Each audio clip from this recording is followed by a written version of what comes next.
देखिए अगला प्रश्न जो है 5 नंबर प्रश्न है।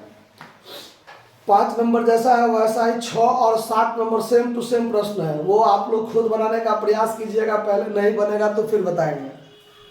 5 में है कि प्रत्यक्ष सामग्री निम्नलिखित विवरणों से ठेका संख्या 200 बनाइए।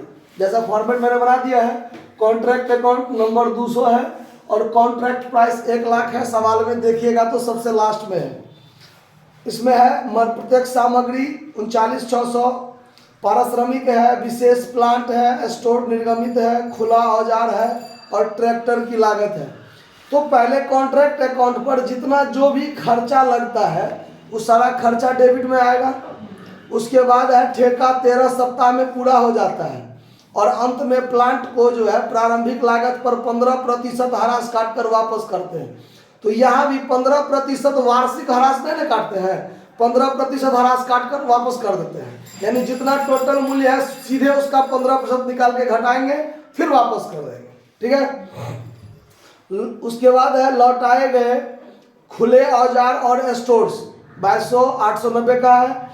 ट्रैक्टर का मूल्य है 20,000 और उस पर 15% करता है प्रति वर्ष।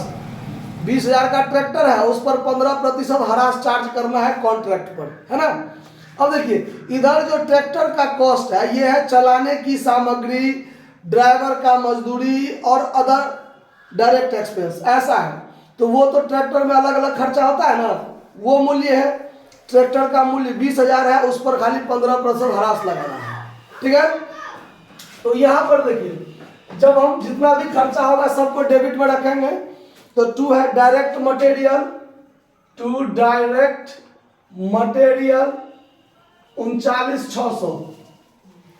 उसके बाद है वेजेज है 26,400, 2 वेजेज 26,400। उसके बाद है स्पेशल प्लांट 17,600। उसके बाद है स्टोर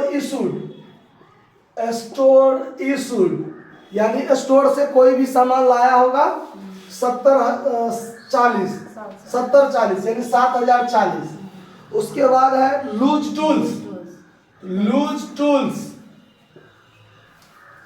3,300 का है। उसके बाद है ट्रैक्टर का कॉस्ट यानी ट्रैक्टर पर जो खर्चा किया है वो। तो यहाँ लिखते हैं टू ट्रैक्टर कॉस्ट, अंडरलाइन कर देते हैं। इसमें 3 खर्चे हैं। Running material 2200, running material shortcut में लिख दिया है 2200। उसके बाद है ड्राइवर वेजेज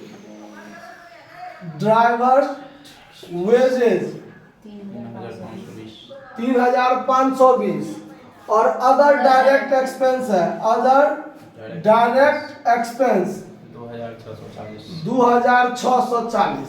तो ये जोड़ के हो गया आपको 60, 5 2 7 6 13 के 3 हाथ में 1 2 2 4 3 7 8 8,360। क्लियर है। उसके बाद आगे देखिए कहता है कि प्लांट को हम वापस कर दिए। प्लांट क्या कर दिए? वापस कर दिए। तो प्लांट वापस किए तो क्रेडिट साइड में लिखिए बाय प्लांट रिटर्न। तो प्लांट रिटर्न कितना का था? 17,600 में से देखिए 17,600 का प्लांट है ना, 17,600 का प्लांट है ना, इस पर 15% काट कर हम वापस कर दिए। तो इस पर लेस कर दीजिए depreciation at the rate of 15%। तो वार्षिक नहीं लगा हुआ है तो पूरे का 2640 घटा दीजिए। तो 17,600 में से 2640 घटा दीजिए तो 14,960 बचा, 14,960 बचा, है ना। उसके बाद स्टोर को भी वापस किए हैं तो बाय स्टोर रिटर्न हुआ कितना का? 2200 का। और नहीं, टूल्स वापस हुआ है 2200 का, स्टोर वापस हुआ है 890 का। स्टोर 890 का वापस, और टूल्स जो रिटर्न हुआ है वो 2200 का। ठीक है, इतना चीज हुआ ना। अब है ट्रैक्टर पर 20,000 का 15% हरास लगाना है।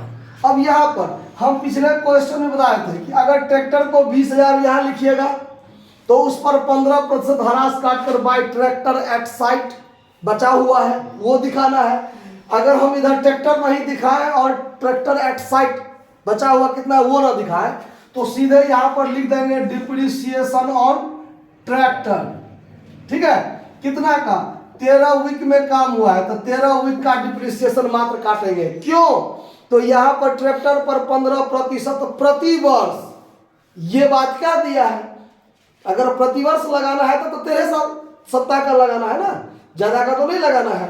तो 20,000 का 15%, 20 आप लोग कैसे कीजिएगा, तो 20,000 का 15% और 13 सप्ताह है तो 13/52 करना पड़ेगा। क्यों? तो एक साल में 52 सप्ताह होता है, आपको 13 सप्ताह का लगाना है तो 13/52 रखना पड़ेगा। अगर महीना में रहता तो महीना बट्टा 12 करते, दिन में रहता तो दिन की संख्या बट्टा 365 करते ना। तो कैलकुलेशन कीजिएगा तो 13 चौका 52, 00 से 00, 4 से इसको काटिएगा तो 50, तब 15 5 75, 750 होगा। तो यहाँ पर 750 कर दीजिए। ठीक है, कोई दिक्कत? अब सवाल में मेन बात आता है जहां पर आप लोग फंस सकते हैं, मैक्सिमम विद्यार्थी फंसेगा। आप प्रशासन व्यय जो है कुल कारखाना लागत का 10% भी प्रदान कीजिए, लगाइए। यानी प्रशासन एडमिनिस्ट्रेटिव एक्सपेंस जो है वो कुल कारखाना लागत का 15%। तो कुल कारखाना लागत का मतलब होता है कि ठेका पर वास्तव में एक्यूरेट कितना खर्चा हुआ। समझ में आ रहा बात? पूरा एक्यूरेट खर्चा कितना हुआ, तो देखिए एक्यूरेट खर्चा अभी तक में टोटल इतना हुआ है, लेकिन इतना तो हमने वापस भी तो कर दिया, तो ये तो खर्चा नहीं हुआ, नहीं ना हुआ। तो इस टोटल खर्चा में से इसको यदि आप घटा दें तब जो खर्चा बचेगा वो वास्तव में वास्तविक खर्चा होगा जो कॉन्ट्रैक्ट पर हुआ है कि नहीं? तो वो जो निकलेगा, अब यहां पर पहले एक स्टेप में काम पूरा करना है, फिर दूसरा स्टेप में लाभ हानि की गणना करना है। तो एक स्टेप में हमको निकालना है कि प्रशासन में जो लगेगा वो लगेगा आपका कारखाना व्यय पर, वास्तविक कारखाना व्यय पर कितना खर्चा हुआ वास्तव में। तो वो चीज निकालने के लिए उसको कहते हैं हम लोग बाय वर्क कॉस्ट। तो यहाँ वर्क कॉस्ट निकालेंगे सीडी करके, मतलब जो हमारा बैलेंसिंग फिगर निकलेगा।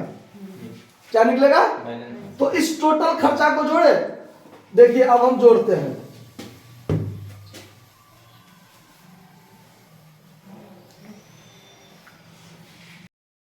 अब देखिए, अब वर्क कॉस्ट जो निकालना है तो इस टोटल को पहले जोड़ लेना है। तो हमने अभी जोड़ा तो हुआ, जोड़ के 10, 30, 50 इतना हुआ। यही यहां भी रखेंगे 10, 30, 50, और इसमें से इस तीनों को घटाएंगे। तो इस तीनों को जोड़ के आया है 18,050 यानी 18,050, वो घटा दीजिए तो बच गया 85,000। तो ये 85,000 जो हुआ ये हुआ आपका वास्तव में कारखाना व्यय। ठीक है, जो एक कॉन्ट्रैक्ट नंबर जो 200 है इस पर वास्तव में 85,000 अभी तक खर्च हुआ है ना। अब जो है आपको ये वर्क कॉस्ट को यहां लेके आ जाना है, टू वर्क कॉस्ट 85,000। और अब हमको वास्तव में खर्चा 85,000 हुआ, एक खर्चा और करना है। क्या? तो वो करना है प्रशासनिक व्यय, एडमिनिस्ट्रेटिव एक्सपेंस। कितना? तो जितना आपका वर्क कॉस्ट है उसका 10%। तो यहां पर लिखेंगे टू एडमिनिस्ट्रेटिव एक्सपेंस, शॉर्टकट में लिख दिए हैं। जितना हुआ उसका 10%, 85,000 हुआ तो 85,000 का 10% कितना? 8,500। आया बात समझ में? ठेका पूर्ण हो गया 1 वर्ष के भीतर। तब तो क्या काम है कि जो कॉन्ट्रैक्ट है, कॉन्ट्रैक्टी है, 1 लाख का कॉन्ट्रैक्टी है ना ठेकेदाता, वो 1 लाख हमको दे देगा और अंतर की राशि जो होगा वो मेरा क्या निकल जाएगा? प्रॉफिट या लॉस निकल जाएगा, जो अंतर हो। तो यहां पर लिखेंगे बाय कॉन्ट्रैक्टिव अकाउंट कितना 1 लाख हमको क्या करेगा वो दे देगा।